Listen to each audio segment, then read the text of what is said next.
everybody. This is Bill Sanders, and this is WatchArtSci. Today, we're having a review. Merry Christmas, by the way, to everyone.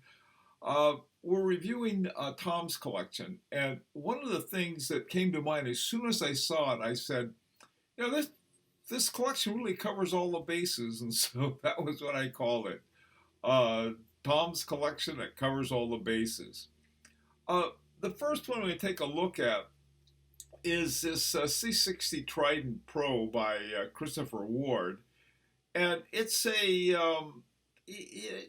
one of these watches. I know it's ranked at a lower tier, but it's the kind of thing. It's just a nice watch. It's it just like you could go out and bang around in it and not have to worry a great deal about it because it's not an expensive watch, but it's a nice one. And it's a well-chosen watch. I think that's important. And I really like this second hand with the little trident on the end of it.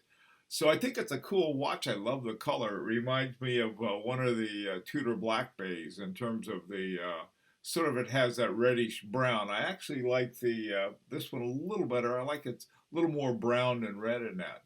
So that's like I said, it is not the most expensive. In fact, it's the least expensive, but it's sort of just a nice watch, just going out and banging around with it. Okay, this next watch is a Cartier Santos 100. And this is the thing that, well, first of all, let me say my impression of it was. When I first saw this, just the impression was that of a Audemars Piguet Royal Oak. It's got that crunch to it. It's elegant yet tough. I don't know, sort of not. It's the kind of thing that just is. It looks good. It is a dress watch, and yet it's a tough dress watch. That was my impression of it. It's got an ETA 2893 cranking away in it, and this is one of the things about Cartier that drives me crazy. I think that they have the Calibre de Cartier, which is an in-house movement and quite a good one. In fact, the gal who moved them toward that won a special award at the Grand Prix.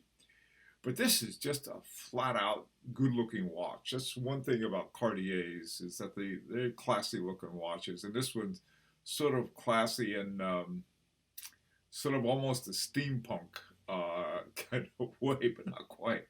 More of a Royal Oak, I'd say. Okay, the next watch is a Speedmaster, and this Speedmaster, this particular one, has got an 1861 movement. Now, the Omega 1861 movement is based on, the base for it is an Omega 861. And it's a good, solid, very solid movement. It's and the base to that is Lemania 1873. So again, there's something about a Speedmaster, and especially this one. I really like this one a lot. That is a good sports watch.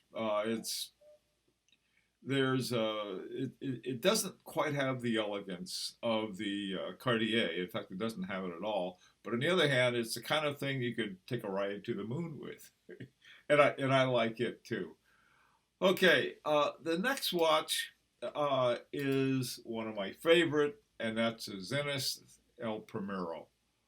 What a gorgeous one that is. That is just a beauty. The El Primero is one of the best movements out there. I think I've probably said this a million times, and you know it, but the El Primero at one time was used by Rolex as a movement. And to me, in terms of rankings, this is probably one of the most underranked watches out there, and I would definitely put it above. I would put it at the same rank as you have your Glashütte original. Okay, and so let's take a look at the Glashütte original. The Glashütte original has the movement in it. It's called the 1250 movement, and it's an in-house movement. And this watch I like a lot. It has sort of the look of some of the newer Calatravas. Not totally, not imitatively, but in its own fashion. And to me, it's with the blued hands. Boy, what a watch that is! This is such a cool collection. Like I said, it covers all the bases. I, for if, in terms of giving suggestions, I always tend to be suggesting that, hey, this is really headed if you're going upwards. We'll put it that way. I think you've got the bases covered on this one pretty much, but for the future, this is one I definitely think you want to start moving up a little. I mean, you've got the Cartier for what you spend on the Cartier. You could get either a Cartier with the in-house movement of Cartier, or you could start taking a look at Audemars Piguet's, some of and again on the vintage ones or the used market, you can get some really more high horology watches. So anyway, Tom, great collection, love it. All right, this has been Bill Sanders, WatchArtSci, and remember, next week is January 1st, and we will have our drawing for our next watch that we're giving away. So we'll see you on Friday, and then we'll see you again on New Year's. Bill Sanders for WatchArtSci.